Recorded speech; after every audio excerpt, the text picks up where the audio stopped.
យចេនឡាត្រូវបានគេរាប់ចាប់តាំងពីពាក់កណ្ដាលសតវត្សទី6រហូតដល់ដើមសតវត្សទី9ក្នុងគ្រិស្តសករាជ550ដល់802ចុងសម័យនគរភ្នំដោយសារព្រះបាទរុទ្រវរ្ម័នបានធ្វើគុតគុណវរ្ម័នជាប្អូនដើម្បីដណ្ដើមរាជ្យការធ្វើគុតនេះបានកើតឡើងនៅចលនាបះបោរកាន់តែរីកធំឡើងពេញអាណាចក្រនគរភ្នំតែចុងក្រោយនៃរាជ្យព្រះបាទរុទ្រវរ្ម័នទ្រង់ប្រហែលធ្វើអត្តឃាតដោយខ្លួនឯង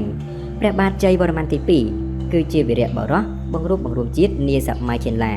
ឲ្យក្លាយជាអាណាចក្រមួយដ៏ត្រចះត្រចង់គឺអាណាចក្រអង្គរប៉ុន្តែយើងនៅមានភាពមិនទាន់ច្បាស់លាស់ពីវត្តមានរបស់ទ្រង់ថាទ្រង់ត្រូវបានជ្វាចាប់យកទៅហើយត្រឡប់មករំដោះជាតិពីជ្វាវិញឬក៏ទ្រង់ជាស្ដេចមួយអង្គដែលបានសោយរាជ្យរួចទៅហើយនៅតំបន់ណាមួយនៃចេនឡាមុននឹងរួបរวมជាតិនៅក្នុងសិលាចារឹកជាច្រើនបានលើកឡើងដោយលោក Michael Vickery ដែលជាបតាបង្ហាញពីការមិនយល់ស្របចំពោះទស្សនៈថាព្រះបាទជ័យវរ្ម័នទី2ត្រូវបានជ្វាចាប់យកទៅនៅលើសិលាចារឹកពុំបានបញ្ជាក់ពីលក្ខណៈសម្បត្តិរបស់ជ័យវរ្ម័នមួយណាឲ្យបានច្បាស់លាស់នោះទេប៉ុន្តែគេឃើញមានព្រះបាទជ័យវរ្ម័នទី1ជាបិតាព្រះនាងជ័យទេវីមុននឹងឈានដល់រាជជ័យវរ្ម័នស្ទួន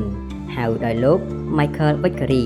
គឺជារជ្ជកាលព្រះបាទភវវរ្ម័នទី3បើសិនជាជ័យវរ្ម័នស្ទួនគឺជាជ័យវរ្ម័នទី2នោះទ្រង់ពិតជាមានអំណាចពេញលេញរួចទៅហើយនៅក្នុងឆ្នាំ790ព្រះអង្គបានធ្វើការរួបរวมជាតិអស់រយៈពេល12ឆ្នាំ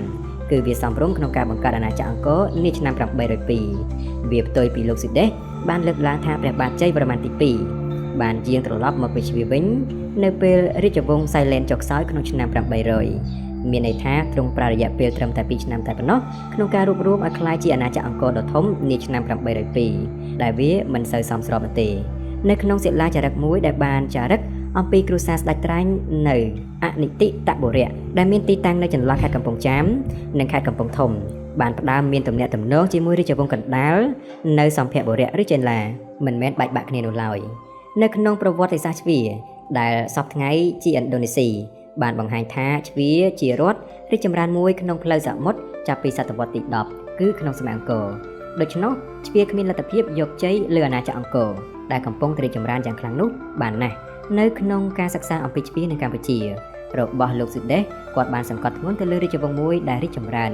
នាដើមសតវត្សទី8ហើយបានចុះខ្សោយនាចុងសតវត្សទី8គឺរាជវង្សសៃឡែនលោកក៏បានយល់ច្រឡំផងដែរថាដោយគិតថារាជវង្សនេះជារាជវង្សហ្វូណនដែលភៀសខ្លួនទៅជ្វាហើយវាលោកចេនឡាជាការសងសឹកម្យ៉ាងទៀតរដ្ឋជ្វាពុំបានធ្លាក់ចុះនោះទេគឺរីកចម្រើនកាន់តែខ្លាំងក្នុងសតវត្សទី10ដោយបានផ្លាស់រាជធានីពីតំបន់កណ្ដាលមកកាន់ឆ្នេរខាងកើតវិញ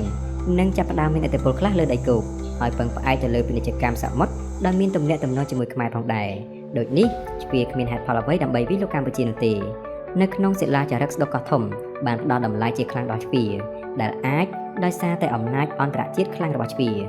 រឿងជ្វានេះអាចជាប្រឡោមលោកមួយដែលគេប្រឌិតឡើងស្របនឹងពិធីទេវរាជរបស់ព្រះបាទជ័យវរ្ម័នទី2ដែលប្រារព្ធឡើងដើម្បីការពារប្រទេសកុំឲ្យជាចំណោះគេ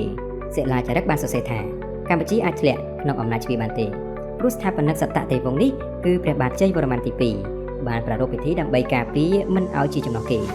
ក្រៅពីសិលាចារឹកស្ដុកកោះធំនៅមានសិលាចារឹកមួយក្នុងសតវត្សទី10បានចារឹកថាព្រះអង្គបានប្រារព្ធពិធីសាសនាដ៏ធំមួយដើម្បីរក្សាប្រទេសឲ្យមានឯករាជ្យមិនស្ថិតក្រោមការត្រួតត្រារបស់ជ្វាឯទៅលើការបកស្រាយខាងលើនេះបង្ហាញថាចេនឡាពុំមានការបែកបាក់គ្នាដោយសារសង្គ្រាមណាមួយនោះទេពាក្យចេនឡាទឹកនិងចេនឡាគោកគឺអាចគ្រាន់តែជាពាក្យសម្គាល់ភូមិសាស្ត្រពីផ្សេងគ្នារបស់ចេនឡាតែប៉ុណ្ណោះប៉ុន្តែទោះជាយ៉ាងណាក៏ដោយក៏នៅតែមានការលើកឡើងផ្ទុយពីចំណុចខាងលើស្ទើរតែទាំងស្រុងតែម្ដង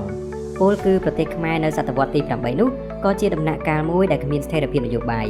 និងជាសម័យកាលដែលមានការបែកបាក់ផ្ទៃក្នុងយ៉ាងដំណំថែមទៀតផងស្របជាមួយពេលនោះពួកចៅសមុទ្រជាតិជ្វាដែលជិះនាវាធំធំលឿនបានចូលមករាតត្បាតឆ្នេរសមុទ្រនិងពាមទន្លេនៃអាស៊ីអាគ្នេយ៍ដីគោកក្នុងគោលបំណងឆក់ប្លន់យកទ្រព្យសម្បត្តិតាមទំនឹងចិត្តហេតុដែលនាំឲ្យចៅសមុទ្រជ្វាហ៊ានមកឈ្លានពានដូច្នេះព្រោះពេលនោះរាជវង្សសៃឡែនដែលសោយរាជនៅកោះជ្វាមានមហិទ្ធិឫទ្ធិខ្លាំងក្លាណាស់ហើយបានផ្សាយឥទ្ធិពលរបស់ខ្លួនទៅលើតំបន់អាស៊ីអាគ្នេយ៍ទាំងមូលក្រោយពីការវាយបានកោះត្រឡាចហើយតាំងជាមូលដ្ឋានប្រតិបត្តិការពួកចៅជ្វាបានលើកគ្នាទៅរាតត្បាតឆ្នេរសមុទ្រប្រទេសចម្ប៉ាពេលជាមួយគ្នានេះដែរពួកចៅសមុទ្រនេះបានចូលរាតត្បាតប្រទេសចេនឡាទឹកដោយធ្វើដំណើរឡើងបញ្ច្រាសតាមទន្លេមេគង្គទៅដល់រាជធានីសម្ភុបុរៈដុតបំផ្លាញទីក្រុងឡោមព័ទ្ធព្រះរាជវាំងហើយចាប់បានព្រះរាជាខ្មែរព្រះនាមមហេបតីវរ្ម័ន ជាបុត្រព្រះបាទរាជាទ្រវរ្ម័នរួចកាត់ព្រះសេរសារបស់ព្រះអង្គនាំយកទៅកោះជ្វាម្នាក់ថាការដែលមហារាជនៃនគរជ្វាទ្រង់ខ្ញាល់រហូតដល់បញ្ជាឲ្យគេកាត់សេរសាព្រះរាជាខ្មែរដូច្នេះត្បិតមានពេលមួយខណៈដែលព្រះរាជាខ្មែរព្រះបាទមហេបតីទ្រង់ប្រទានសវនាការដល់ពួកឈ្មួញជាតិជ្វាព្រះអង្គទ្រង់មានបន្ទូលអួតអាងថាព្រះអង្គចង់ឃើញគេយកព្រះសេរសាមហារាជជ្វាដាក់លើចានភាជមកថ្វាយព្រះអង្គមិនយូរប៉ុន្មានដំណឹងនេះក៏ត្រូវបានពួកឈ្មួញនាំទៅទូលមហារាជជ្វាក្រោយពីបានឮការប្រមាថព្រះជេស្តាដូច្នេះព្រះមហារាជជ្វាក៏ទ្រង់បញ្ជាឲ្យគេកាត់ព្រះសេរសាព្រះរាជាខ្មែរយកទៅកោះជ្វាបន្ទាប់មកទើបមហារាជនៃកោះជ្វាទ្រង់បានបញ្ជាឲ្យយកព្រះសេរសានោះទៅលាងសម្អាតហើយអបទុកក្នុងភាជមួយរួចទ្រង់បញ្ជាឲ្យបញ្ជូនត្រឡប់មកថ្វាយព្រះរាជាខ្មែរដែលសោយរាជបន្តពីព្រះមហេបតីដែលត្រូវគេធ្វើកុដនោះមិនតែប៉ុណ្ណោះជាមេរៀនចំពោះកម្ពុជាដែលមើលងាយព្រះជេស្តាមហារាជជ្វាដ៏មានឫទ្ធិនាសម័យនោះចំពោះមុខឈ្មួញបរទេសជ្វាក៏ដាក់នគរចេនឡាទឹកនៃប្រទេសកម្ពុជា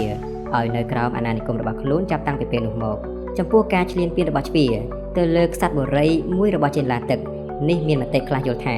គឺជាការទាមទារយកមរតកដូនតាខ្លួនព្រោះរាជវង្សសៃលេនត្រៈនៃប្រទេសជ្វាធ្លាប់បានប្រកាសខ្លួនថាជាស្ដេចភ្នំដែរគឺដូចគ្នានឹងតរន្តននាមរបស់ព្រះរាជាអាណាចក្រភ្នំនេះឯងចាប់តាំងពីពេលនោះមកជារៀងរាល់ព្រឹកព្រះរាជាខ្មែរនៅនគរចេនឡាទឹកត្រូវបែរព្រះភ័ក្ត្រឆ្ពោះទៅទិសនៃកោះជ្វាដើម្បីលុតជង្គង់ធ្វើគារកិច្ចចំពោះមហារាជនគរជ្វានោះនេះបើតាមឯកសាររបស់ឈ្មោះអារ៉ាប់ម្នាក់ឈ្មោះសូឡៃម៉ាន់ដែលធ្លាប់បានធ្វើដំណើរពីយូរណាស់មកហើយនៅចេនឡាទឹកនេះហើយត្រូវបានបំភ្លឺដោយអត្ថបទរបស់ពុំផ្សាយឈ្មោះអារ៉ាប់ម្នាក់ទៀតឈ្មោះអាបូយ៉ៃហាសាន់នៅប្រមាណឆ្នាំ926នៃគ្រិស្តសករាជនេះ